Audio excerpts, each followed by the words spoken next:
Europe 1, il est 7h18. Patrick Cohen, votre invité, est ancienne secrétaire d'État des États-Unis et ancienne ambassadrice à l'ONU. Bonjour Madeleine Albright. Bonjour. Ambassadrice américaine à l'ONU, on l'a dit, puis secrétaire d'État sous la présidence Clinton. Vous êtes de passage en France, où vous participez au forum de l'Institut Aspen, dirigé par Jean-Luc Alavena, et vous venez de publier un livre aux États-Unis intitulé « Fascisme ». Vous pensez qu'il y a une menace, une tentation fasciste aux États-Unis comme en Europe ? Moi, je crois que oui. C'est pour cette raison que j'ai écrit le livre. Et c'est Fascisme, un avertissement. Parce que je crois qu'on doit vraiment faire attention à toutes les choses qui se passent en Europe et aussi en Amérique. Parce qu'il y a vraiment des divisions là. Et on doit vraiment faire attention à ce qui se passe. Dans votre livre, vous trouvez des points communs entre Trump et Mussolini, la certitude d'avoir toujours raison, la haine des journalistes, le sens du spectacle, la phobie des microbes. Vous voulez dire que Trump est un fasciste ? Non, non,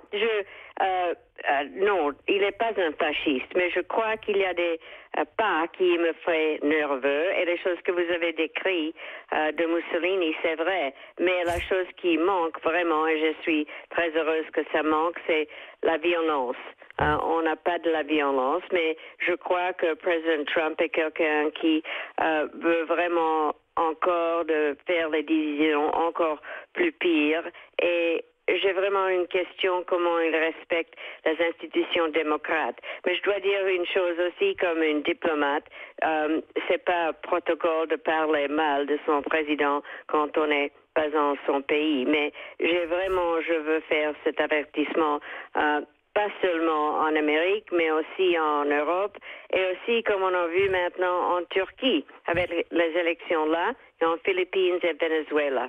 Oui, et un mot encore sur Donald Trump. Vous pensez que c'est une parenthèse dans l'histoire américaine ou bien il s'inscrit dans quelque chose de plus profond, qui aura un grand impact sur la société, sur l'opinion américaine et sur le reste du monde ? Vous savez, on ne sait pas exactement comment ça va devenir, mais je crois que c'est important que les Américains, les autres, vraiment fassent attention à ce qui se passe. Moi aussi, ça me fait très triste quand je vois que c'est ce qui se passe avec les relations entre nous en Amérique et vous en Europe, parce que cette alliance est une des plus importantes depuis la guerre mondiale et c'est quelque chose qu'on doit faire attention que ça pas devient plus pire. Oui. Alors, l'Europe, justement, il faut rappeler que vous êtes née, Madeleine Albright, en 1937, en République tchèque, que votre famille a dû fuir votre pays lors de l'invasion de l'Allemagne nazie. Vous regardez avec attention et inquiétude ce qui se passe aujourd'hui en Europe de l'Est ?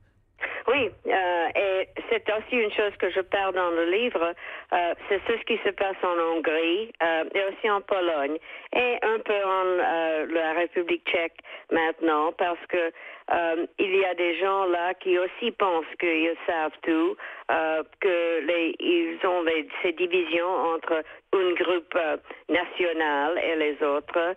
Et je crois que on doit faire attention. Vous savez, le meilleur quote dans mon livre, c'est de Mussolini qui l'a dit, si on la poule, si on remettait les feuilles, alors on ne sait pas exactement les pas, c'est lentement ce qui se passe.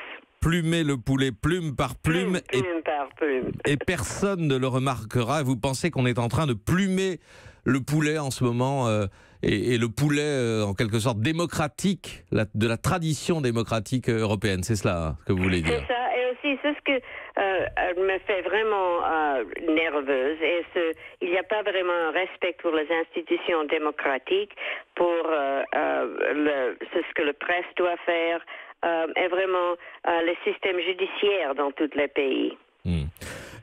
Avant Donald Trump, Madeleine Albright, vous étiez la seule dirigeante américaine à avoir rencontré un leader nord-coréen. C'était le père de Kim Jong-un, Kim Jong-il. Est-ce que vous pensez qu'on peut faire confiance à son fils et à au régime nord-coréen? Vous savez, le mot confiance, ça marche pas. C'est vraiment, on doit faire des vérifications. Que ce qu'on peut voir, c'est ce qu'ils font. Et ils ont un bombe nucléaire, alors on doit faire attention. Et c'est pas vraiment d'avoir confiance. Confiance, c'est pas assez. Il ne faut pas avoir confiance, il faut des preuves.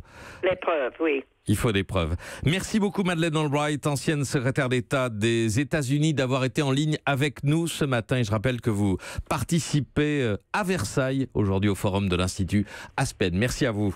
Merci à vous pour m'aider avec mon français. Merci beaucoup. Merci. Europe 1.